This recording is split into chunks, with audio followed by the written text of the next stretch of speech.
Engross Committee Substitute for Senate Bill 386, creating West Virginia Medical Cannabis Act. Third reading of the bill. Question before the Senate is, shall the bill pass? The Senator from Morgan. Thank you, Mr. President. I'm going to say very little other than what I've said. We've described the bill. I think the bill is a serious bona fide attempt by the sponsors to have something that is well thought out and regulatory, modeled after, as I've said, other states. It's a policy question for this body as to whether or not we want to do this. We are now in the minority states. The majority of states have already done it. I will say this.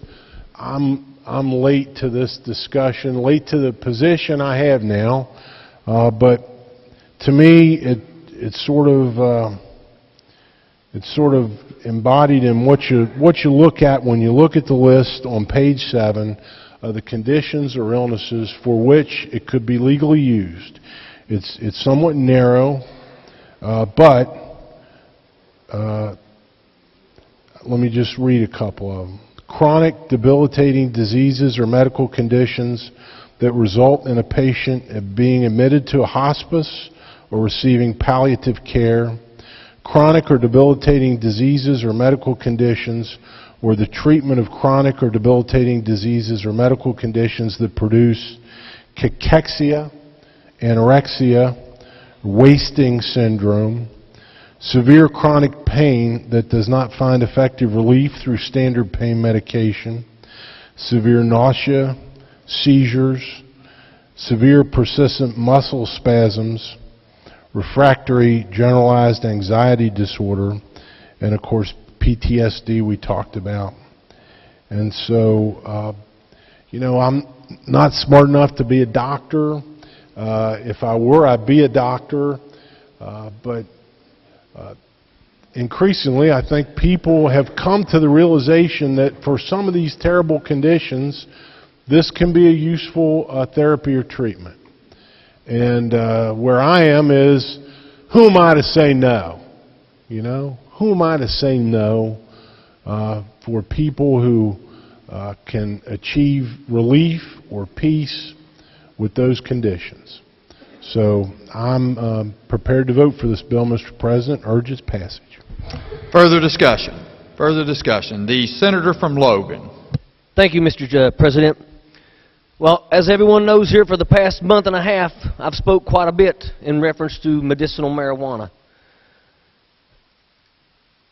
When I think about this, we've spoken about all the different injuries, illnesses, actually, that this could actually help. But as a soldier, I'm always going to revert back to what I know, and that's the military life. In my hand, I have 13 dog tags. Now, these are not people that died from post-traumatic stress disorder. These are people that died in combat. I've got a picture in my office that relates to one of these dog tags, which is First Sergeant Christopher Rafferty. Now, the picture in my office, you see a man named Command Sergeant Major Rick Cartwright. And you can see him at the memorial shortly after First Sergeant Rafferty was killed during a mortar rocket attack. Now, for those of you who don't know Rick Cartwright, he's probably one of the hardest men I've ever met in my life. This is a guy that, for a period of time, he spent time on the other side of the fence. Now, for those of you in this room that don't know what that means, that's a certain organization that normally doesn't exist. You start to hear about it nowadays, but back in the day, it was never to be spoken of. One of the hardest men I've ever met in my life. And I watched, when you look in that picture, you can see the pain that he's going through because of the loss of his brother.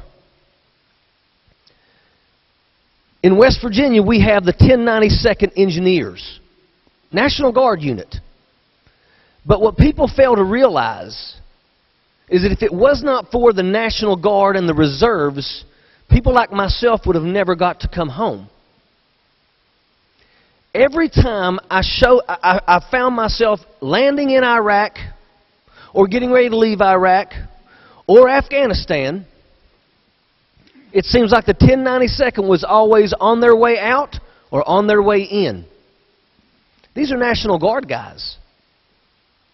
So West Virginia has a history. When the rich wage war, it's the poor who fight and die. And it's always been from our background, our neighborhoods, our communities, our counties, our state. The 38th parallel goes right through Boone County.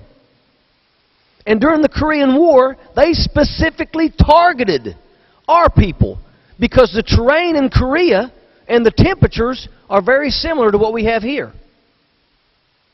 In the Vietnam War, we know what happened there. Pretty much you graduated from high school, you walked across the stage and you got on a bus and you left. We sent more people per capita to Vietnam than any state in America. Logan County sent more than any county in America. My father-in-law and his Purple Heart is hanging on my office wall. 20 years ago, he seemed fine. But today he's got serious problems. And I'm going to be honest with you that I worry about that when it comes to me. Because today I feel fine. I think I can stand up here. I'm not as smart as Senator Trump. I know that. But I think I can hold my own in certain circles with maybe Carnes.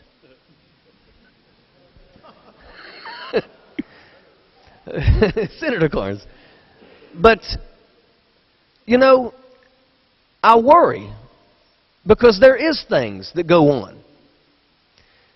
We have thousands of veterans from this state that have seen things that I pray you or your children never have to see. I've got a dog tag here, and I can remember telling the wife her husband's not coming home to see the birth of their first son because she was 8 months pregnant and he was killed in the Al-Anbar province. I think about her and what she has to go through. And I can go through every one of these here, and I remember every one of their faces. And I love them like they're my brother. But we can't help them. They died in combat. But we can do something for the first time in the state of West Virginia. We can help our veterans. We can help those by giving them the ability to have something that can get them through the times that whenever they close their eyes, the only thing they see is the faces of the ones they served with that didn't come home. Now, I know we can sit here all night long and we can talk about it's a gateway drug. Like I said, it's a gateway away from opioids and a gateway to a better life for somebody who may only have 2 months to live. And we can sit here all day long and we can talk about how there's not enough study. Every one of you guys has a government-issued laptop that's got Google. There's plenty of opportunities for people to get out there and watch, read, and study up on this stuff. This is the one opportunity that we have to do something, and this is historic. And I'm proud to be here. I'm proud to be in the Senate. And I'm proud because I've spoken to quite a few you all that have told me, hey, if it comes to that floor, I'll support it. I'm proud because I know there's bipartisan support in this bill. And that means a lot. I don't care what happens. Well, I do care. I hope that the people over in the House understand what we were able to do. And they will realize that they too can pass historic legislation that can help people. I pray that you all support this bill. Thank you, Mr. President. Further discussion. The Senator from Cabell. Thank you, Mr. President. For those, I want to speak to, and first, that's the first time this session that I've stood up and I haven't seen a laptop and I haven't seen a phone, a cell phone, iPhone, whatever it is. I want to speak to those of you that are still ambivalent about this bill, because I was. With the help of Kevin Baker, I drafted this bill. We took it from Maryland, and we worked hard to look at other states, and we spent a lot of effort finding the right bill for West Virginia. But guess what? We've just heard a story of courage. I really didn't have the courage to be the lead sponsor, so I passed it over to Senator Ojeda. I was ambivalent. But we have listened, all of us that have listened to the discussion of this issue, and I'm against recreational marijuana. All of us that have listened to the discussion of this issue know this is a health issue. So if you have reservations, let's make a stand. Let's help the people in our state get well, or at least manage their symptoms. I urge support. Further discussion. Further discussion. The senator from Marshall. Thank you, Mr. President. I appreciate the senator from Logan's passion. And the American Medical Association does not have an opinion on this matter. They request further studies. The West Virginia State Medical Association is against medical marijuana. So I'm going to stand up today and urge them to reconsider that position. I am in favor of medical marijuana, and maybe if I speak out, that will lead to them to reconsider their position. I'm not necessarily in favor of this bill. I did approach this senator from Morgan about the bill, but we didn't really get past the first sentence. I think it's well written everywhere, but I was paying attention to the section that describes the diseases, and I reviewed 4 other states. I reviewed Ohio, Pennsylvania, South Carolina, and Kentucky. Ohio and Pennsylvania have the laws. South Carolina, I picked that one because we had a guest here from South Carolina, and Kentucky is taking it up this term, and I'm not sure what's going on with it. But I do think I'm so glad we're talking about it. I think I've read a lot about it over the past 3 to 4 days. I mean, a lot, like studies from New Zealand, studies from Duke, studies from Boston, and it's something that we need to do as a state. So I will support, I'm going to vote no for this bill, but I'm voting last.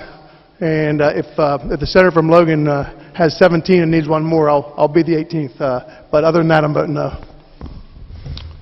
Further discussion. The junior senator from the 17th. Thank you, Mr. President. I just want to kind of maybe clarify on my fellow senator's comments. State medical is official position is against. Now I can tell you the big reason for that is because when you come to a physician and you say, hey, I've got whatever problem, we base our decision off of FDA approved medications that has been trialed, therapies that has been studied and proven.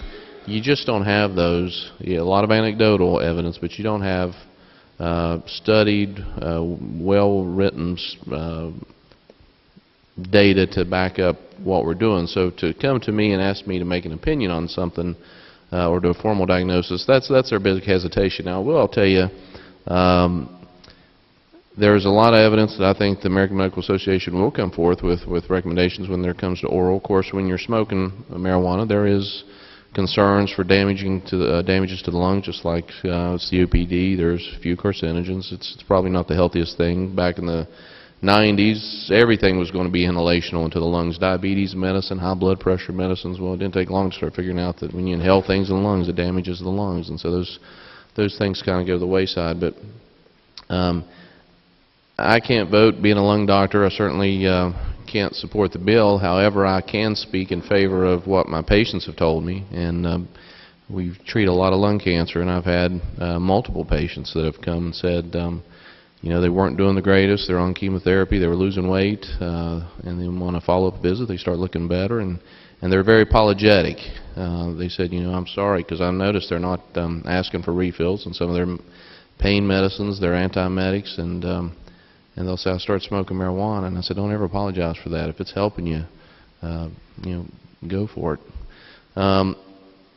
I've got a little informal, you know, private Facebook poll with about 400 physicians across the state of West Virginia, and I put a poll out, and I said, you know, help me with this on medical decisions. I want to be a representative for the medical group, and it's probably, I had maybe 50, 60 respondents out of the group, and it probably favored 80% for. They, again, wasn't, or the most that made comments weren't for medical. They were saying, if you're going to legalize it, legalize it. Don't put us in the middle of it, and we're busy enough as is, and it's hard for us to get our patient loads through, and if people think they need it, let them have it. So I will pass that along. Now again, I've made it very clear I can't support this. When the edibles come out, I think there's certainly benefit that I would support, but I just wanted to pass that 2 cents along to the Senate. Further discussion. The senator from Boone. Thank you, Mr. President. I wasn't going to say anything, but my 2 physician colleagues have said it. I'm a primary care physician. I treat basically all comers. And I've seen many cases that I think, when I read from the bill, that patients could have been helped and probably have been helped by breaking the law up until this point. Someone has pancreatic cancer. They absolutely have no appetite whatsoever. And them being able to use a form of marijuana would actually improve their appetite and improve their quality of life. So, again, I'm down in the trenches. We are trying to cut down on opioids. We are cutting down on opioids again. The number of opioids being prescribed in West Virginia is plummeting. The Board of Pharmacy monitoring database shows that. At the same time, you know, we still have people out there with pain. We have people out there with spasm. I have patients that won't even come to me now because they're breaking the law and using marijuana. And they'd rather do that than come and potentially, you know, fail a urine drug screen. And so they say, well, you know, I'm just not going to use my hydrocodone. I'm not going to use my Phenergan or whatever. So I see the real utility for this. I think we've got a year basically to think about it. This commission will be established. We have 29 other states that have it legal in some form or another. So I can't know what I know and not vote for this bill. So I urge passage of the bill. Further discussion. The senator from Nicholas. Thank you, Mr. President. Before I came to this session, I had a number of people contact me about medical use marijuana. I couldn't find, quite honestly, a much better face to represent this particular piece of legislation than my fellow senator from Logan. Why? Because about 4 years ago, I had 3 combat military seasoned veterans that that are plagued with PTSD, and as chaplain of the fire department, at 2 o'clock in the morning, you get a phone call, and you get there, and the guy is melting down because, and actually considering taking his life, wondering whether or not he's going to survive. And he was being treated with the synthetic drugs that we have available to us. When we started talking about this past legislative session, and it started becoming more and more commonplace, these guys started looking at me and saying, please help us. I want to help. But what I found really telling was that a young lady who was a couple of years behind me in high school, about 21 years ago, had a young baby. His name's Jordan.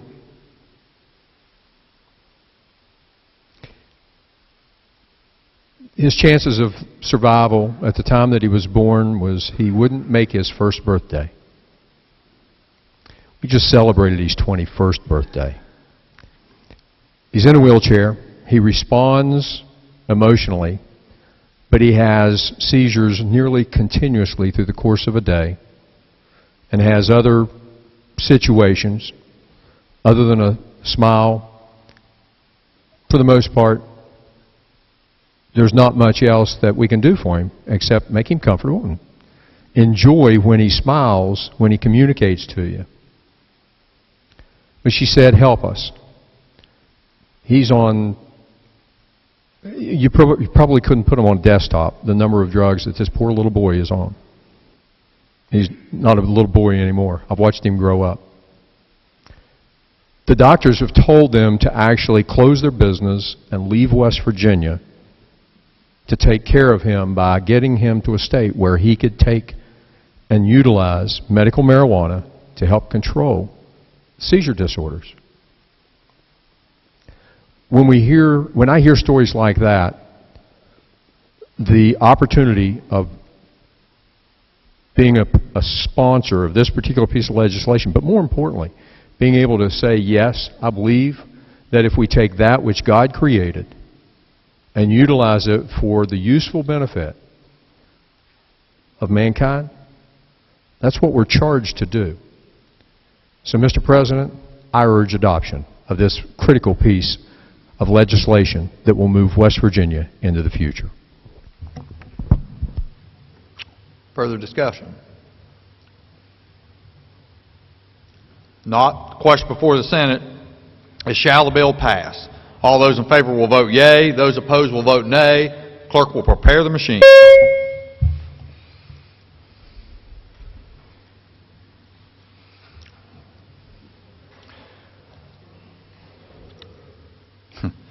Has every member voted? Has every member voted? So the clerk will close the machine and ascertain the results. On this question, there being 28 yeas, 6 nays, 0 absent and not voting, more than the majority of those present and voting, having voted in the affirmative, I declare the bill passed. The clerk has a title amendment. The Committee on the Judiciary moved to amend the title of the bill.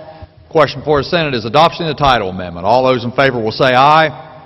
Those opposed, no. The ayes appear to have it. The ayes do have it. I declare the title amendment adopted. The clerk will communicate the action of the Senate to the House.